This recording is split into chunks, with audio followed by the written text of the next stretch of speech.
প্রায় কেউ না কেউ হঠাৎ ইনবক্সে এসে মেসেজ দেয়, আপু, স্টুডেন্ট ভিসা কিভাবে প্রসেস করেছেন, কিভাবে আমেরিকা এলেন, কাজ আর লিগাল স্ট্যাটাস কিভাবে ম্যানেজ করেন। মেসেজটা পড়ে আমি একটু চুপ হয়ে যাই। তারপর মনে মনে ভাবি, কেন রে ভাই?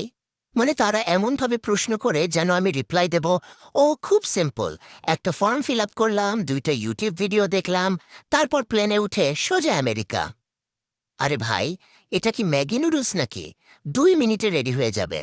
এই জিনিসের পেছনে আছে 6 বছরের রিসার্চ, হাজারটা গুগল সার্চ, রাত 3টায় বসে visa process step by step লেখা, টেনশন, দৌড়ঝাঁপ, আর মাঝে মধ্যে নিজের জীবনকে প্রশ্ন করা, আমি আসলে কি করছি?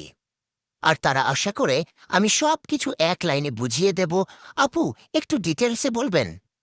আমি তখন মনে মনে বলি, ভাই, এটা ডিটেলসে বলতে গেলে একটা বই বের হবে। সত্যি বলতে কি, আমার পুরো জার্নি যদি লিখি, তাহলে সেটা একটা 6 সিজনের নেটফ্লিক্স সিরিজ হবে।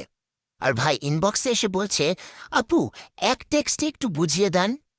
আমি তখন শুধু হাসি আর মনে মনে বলি, ভাই, এটা টেক্সটে না, এটা ডকুমেন্টারি।